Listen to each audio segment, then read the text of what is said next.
So we're going to close this opening general session with some words from Mr. Marvell Adams, who is the Chief Operating Officer of the Kendall Corporation, and really comes at this from understanding the landscape on the ground.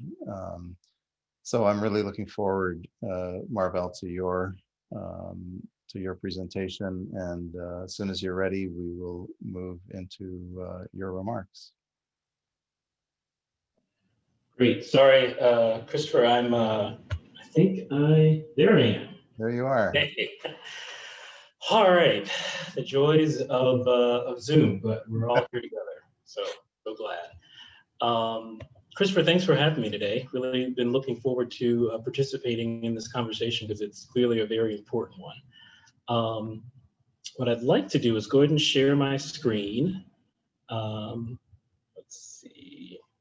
There you are. And share. Okay. So can everyone see that? I'm hoping. Yes, it's up now. Perfect. Thank you. So, the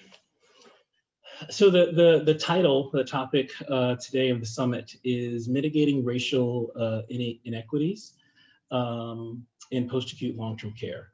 And, this conversation certainly has been a very complex one over the last few months in particular, as others across the world have increased their attention to the discrimination, racial inequality, and injustice, particularly amongst Black individuals, Indigenous people, and people of color.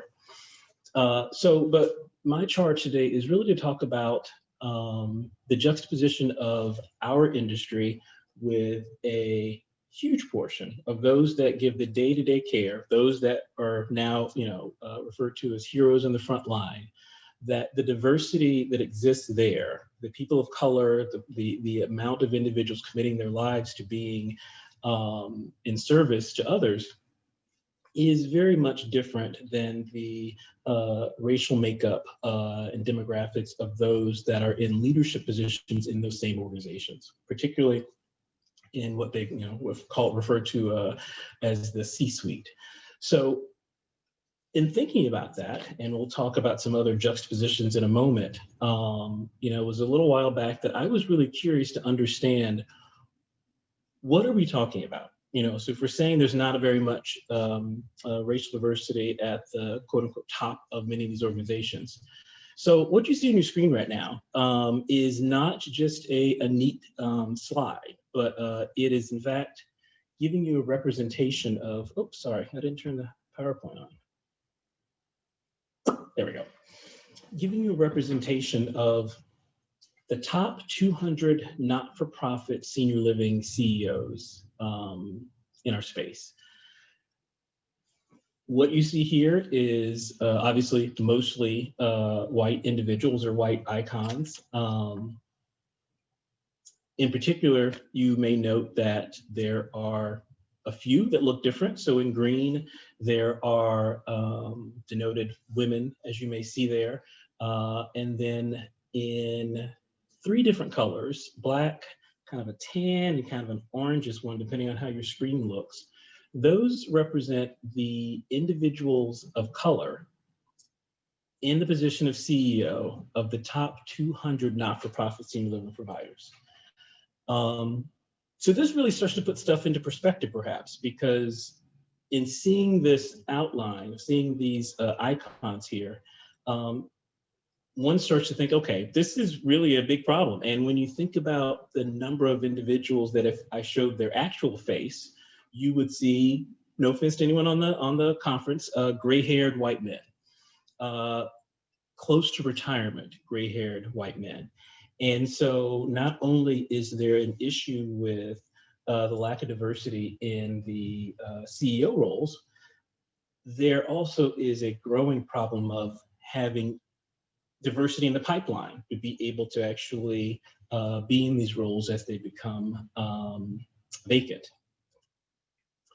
So why is senior level diversity so elusive? So if we just focused on the CEO role a little bit, or at least, the CEO, CFO, COO kind of role, what are we talking about for a process? So a search and selection process begins, starts with a vacancy for whatever reason. The person is no longer in that role, or the person is going to soon no longer be in that role. The position description is put together, a search process. I'm seeing some Q&A come up, so I just want to make sure. Okay.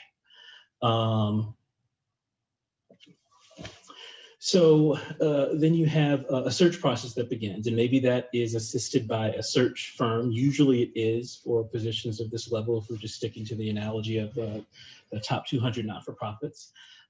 Interview process, selection process, and then the individual is hired.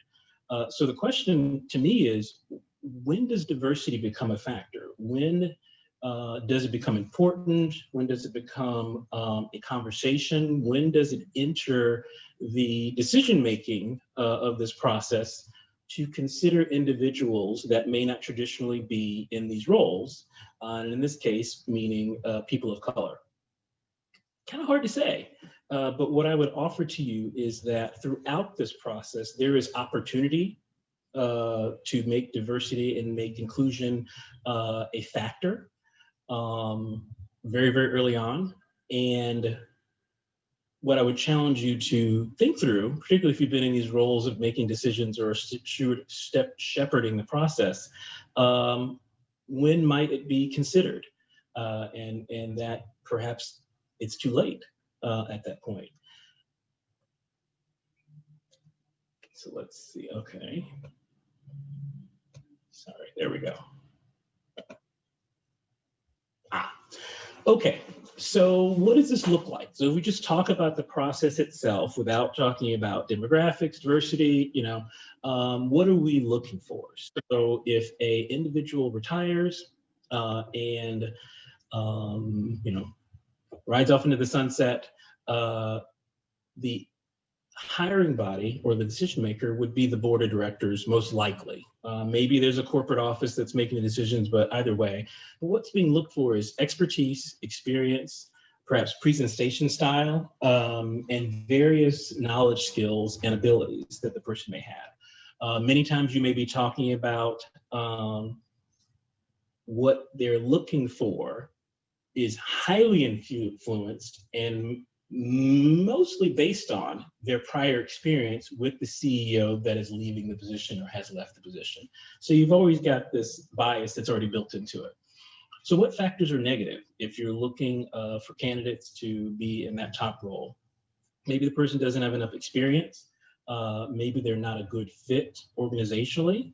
Maybe it's not a good values fit.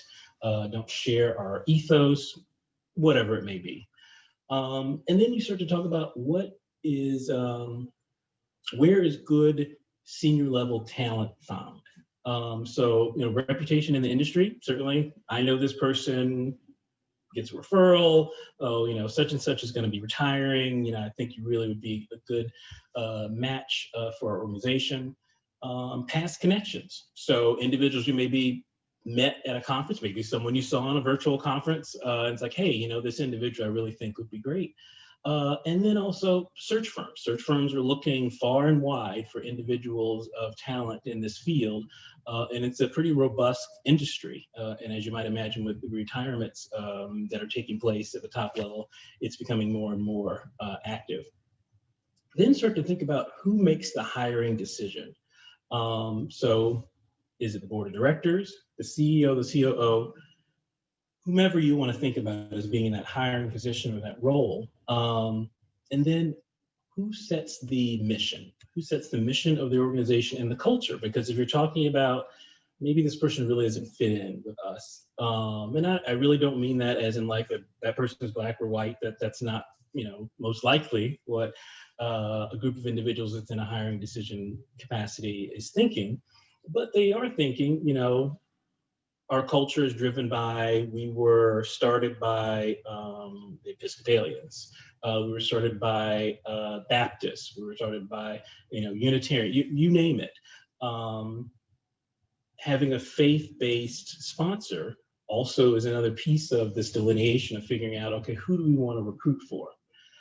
So, when I look at this list, I start to see a very drastic narrowing of the pool of individuals that may be available. So, to give you a first indication, if the idea around not enough experience. So what is enough experience for someone to be CEO of one of those top 200 not-for-profits? Is it 5 years in that kind of role? Is it 10? Is it 15? Is it 20?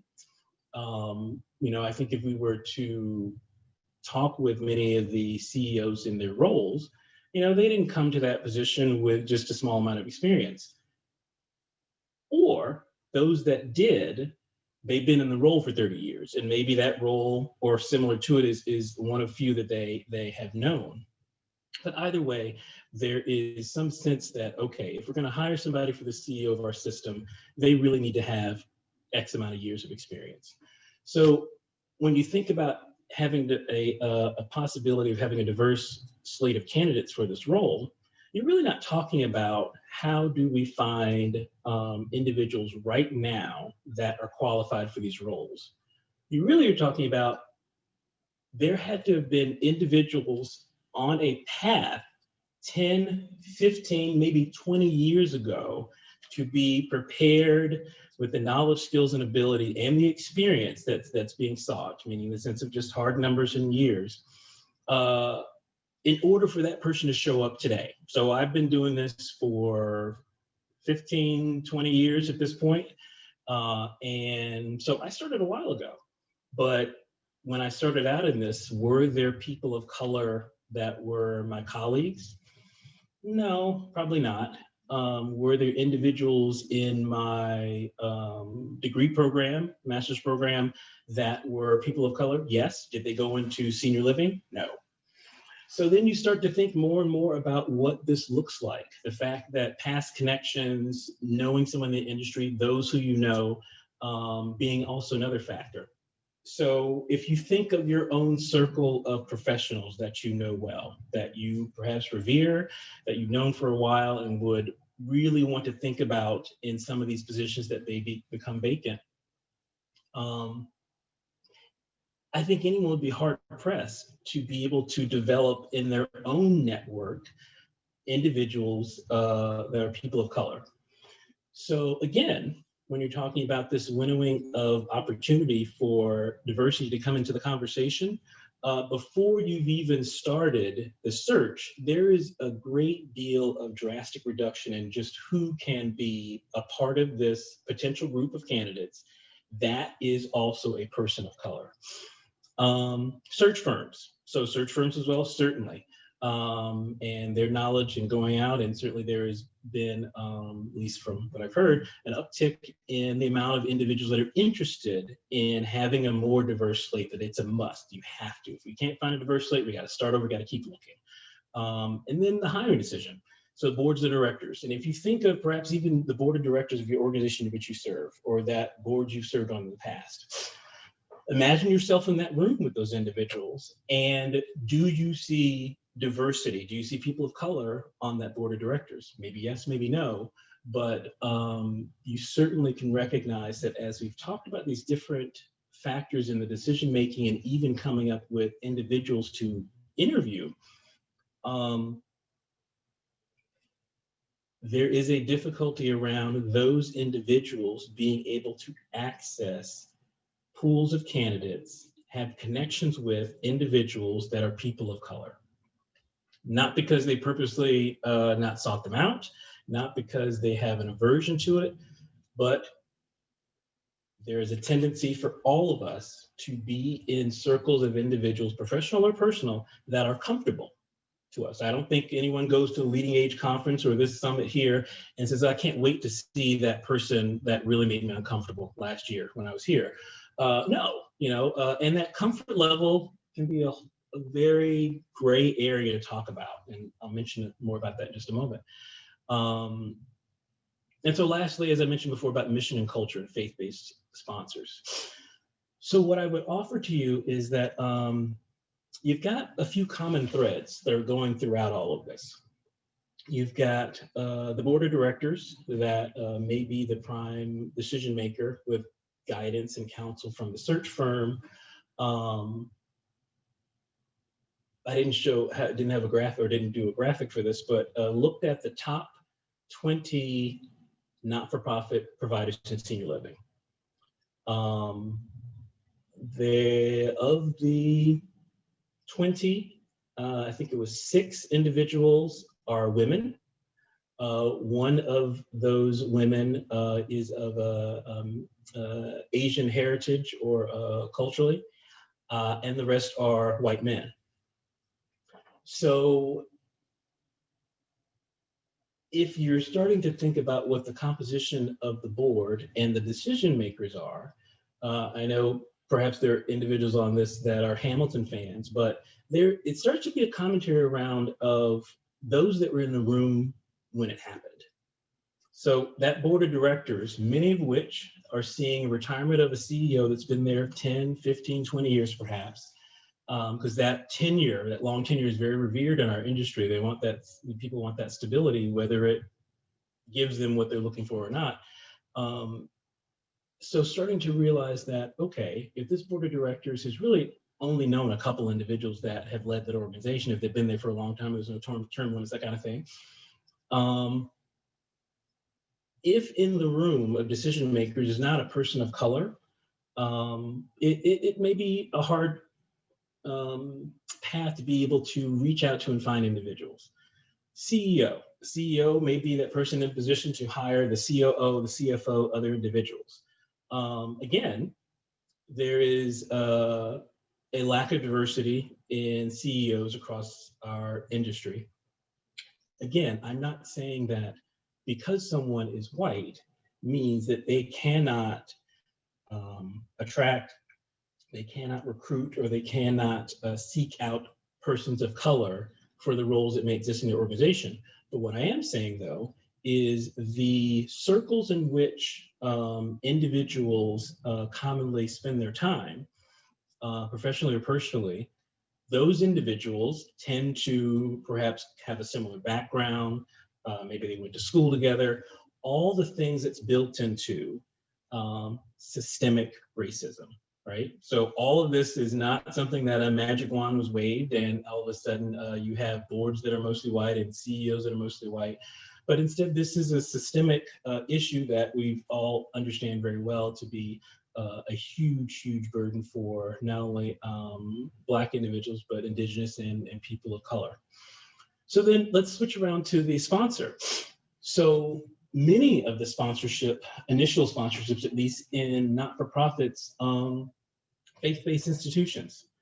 Not a commentary on any particular faith. The organization which I serve, the Kendall Corporation, is rooted in Quaker values.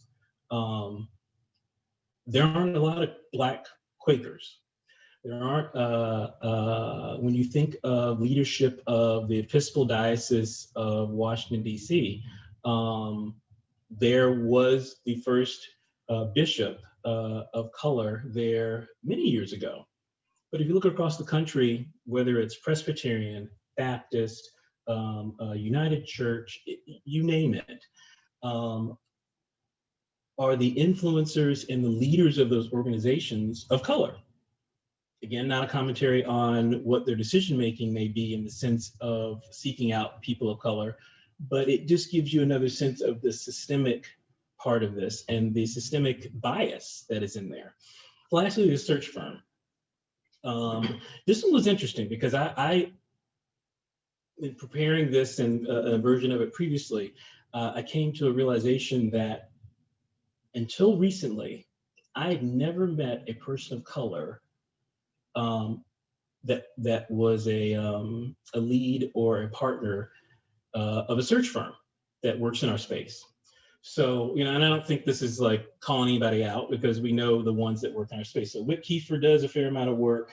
You've got LeaderStat that does some work in our space.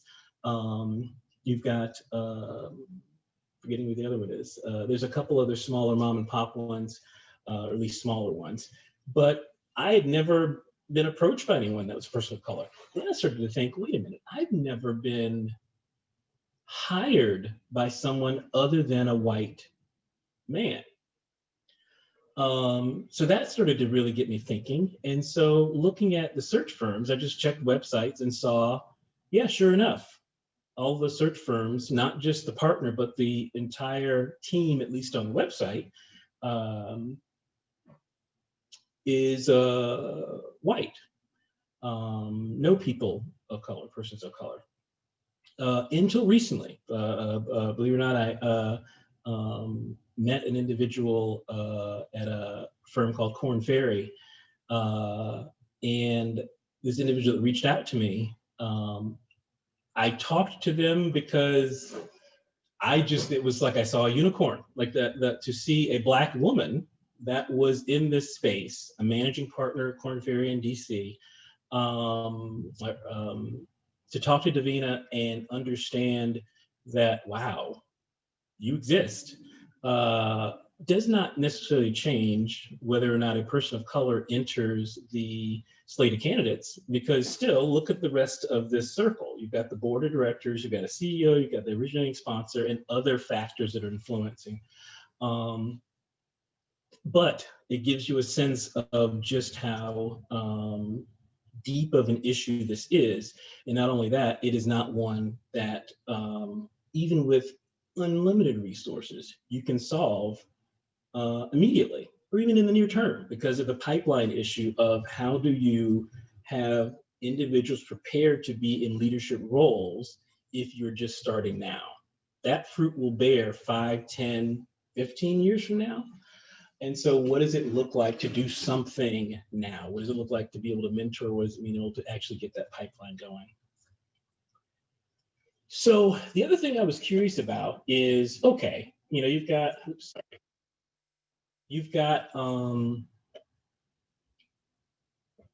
Leading Age, and I'm not saying anything about Leading Age. I'm actually on the board, national board for Leading Age, and am a huge fan. But one of the things that happened a couple of years ago at our annual conference is that the business meeting was taking place, and I had to leave early. And so then I come back out kind of afterwards and check in on how it went, and people are coming out, and people that I know, some that I don't, are coming to me, and I'm not talking like just one person, like it was a flow of individuals that were saying, my God, what is our issue? All the business partners that were invited on stage just now were all white men. Thus the graphic that you see there on your screen. Meaning that not only do we have the individuals running our organizations, the individuals that are on our boards, the individuals that are a part of sponsoring organizations, the individuals at most of the search firms are all mostly white. And you could say, well, Marvell, that, yes, because, that's why Black people are minority. True, but that would mean you would see a similar demographic throughout the organizations, right? You would see that amongst your nurses being mostly white, if that were ringing true in the sense of just sheer numbers, percentages. You would see most of the direct care staff, most of the managers being white, and that's not what we see. We instead see that there is really a gap. There's a significant and complex gap that exists. So, but what made this more interesting is that the reason people really noticed it, because it's not as if people didn't know the leaders of these organizations that you're talking about investment bankers, you're talking about search firms, therapy providers, the whole gambit, essentially the major players in our space that help us get the work done. When you think of those individuals and start to consider, okay, we're partnering with folks that may not have diversity either. The reason it stood out during the conference is that right before that, I was up for reappointment to the Leading Age board, a re-election. And so my picture came up on the screen. And I missed this piece of it, so I didn't get to talk about the juxtaposition of events. Up on the screen becomes my photo, and then soon thereafter, the gold partners are invited on stage. Maybe it was in reverse, I don't remember. So that really was stark for folks. Folks were really like, okay, wow, this is a big issue. But the hard part is that I think many of us look at ourselves and say, what the heck do we do? And what I would offer to folks is that we really have a great deal of work to do that is beyond just our conversation today, that is beyond just Black Lives Matter, that is beyond just being able to have somewhat of a diverse slate of individuals when you're recruiting for a role. Because what we really are talking about is how do we start now mitigating, okay, back to the title of the summit, mitigating the injustice, the inequality that has existed for many, many years just in our industry. And then how do we now prepare our field, younger talent, older talent, out there that can be in roles to provide an inclusive and diverse and equitable environment within our space that seems to be what many individuals, if not most that are talking about in our space right now, would really like to see. But are we really making the hard choices around saying to our search firms, hey, if you're going to go out there and recruit for me, I need your team and your organization to show the type of diversity that we're seeking here. When we say to our business partners, yes, you got me a great deal on that. You really, the service is great, but also you are serving an organization that is on a journey to be anti-racist, perhaps, to be more diverse, to be more inclusive, whatever it looks like. And if our organizations see that as a journey that they're on their own, at some point, there'll be a recognition that you haven't really moved the mark that much because you haven't talked to those other influencers within the space of decision-making, whether it's the board of directors, which is a big nut to crack, right? Because you've got Sally Q or Marsha, whoever else, or John that have been on that board for 15, 20 years. Not saying anything negative. Maybe they're big donors. Who knows? Maybe they were, retired clergy, whatever it may be, but the diversity may not exist. What do you do about that? Do you say to Sally, we need to kind of take a back seat on this recruitment because we've got kind of all white people on our board that are making these decisions? These are very, very complex and tough conversations. But certainly we're at a point in our evolution that if we're all engaged right now and you're looking at me and trying to figure out, okay, what's the next step? In my opinion, I think we're at a point where a step is what we're looking for because most folks feel very flat-footed right now, at least from some of the conversations I've had. What do I do? And what I would offer is that as we sit here today and consider how our field may become more diverse within systemic racism. Let me say that one more time. How can our field become more inclusive and diverse within systemic racism? We're not going to solve systemic racism tomorrow. So for those that, if the mindset is, okay, how do we break down and dismantle systemic racism so that we can have more diversity?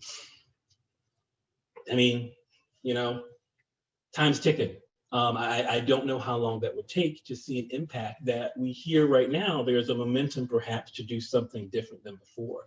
So I leave that with you because it is more than just dismantling systemic racism, because if that were the precursor, we're going to be waiting for a while. But instead, my opinion again, there needs to be bold, drastic decisions made in our boards, our business partners, our C-suites, and our search firms. Everyone that's connected with having a role in being an influencer decision maker in these types of positions have to look at this, and they have to look at this holistically.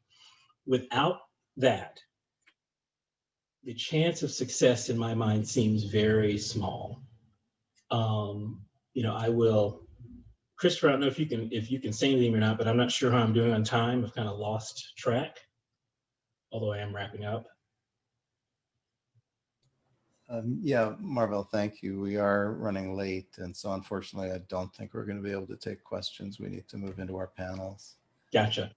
So I will wrap it up. So this is what I would leave to you when you talk about the influencers and the decision makers.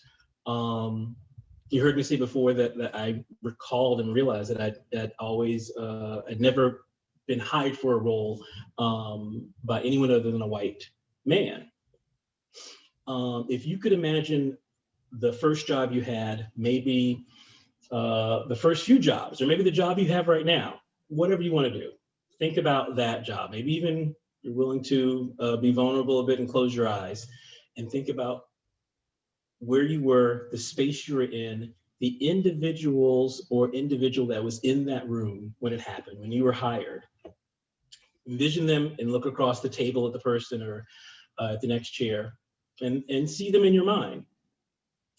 Pause for a minute and think, what if every single time you were hired, interviewed, considered for a role, the person on the other side of that table or in that next chair that was in between you and actually getting that job were a Black woman? So if you feel something kind of in your gut, that doesn't mean you should like feel hugely guilty about anything. It recognizes, in my opinion, that there is a feeling that many have just had when perhaps challenged on if the person across the table from you was completely different in their background, that perhaps there were things that you could relate on, but they were not as deep as perhaps someone that may have a similar upbringing or part of town they grew up in. But either way, that discomfort that may exist now is what exists for most professionals that are Black in our industry and outside of our industry each time they're considered for a role. So what I leave you with is that systemic racism, it's going to take a step today, tomorrow, and every single day. And I really appreciate everyone taking the time to hear me talk a little bit. And for Christopher and the Post-Acute Long-Term Care Summit for having me today. Marvell, thank you so much. A really important conversation, and we could probably talk to you all day. Unfortunately, we can't do that. We have to move into our first panel. So again, thank you so much for your participation in this, and I hope we can keep your slides so that people who weren't able to be with us today can still take advantage of them. Mm-hmm. Sure. Terrific. Thank you.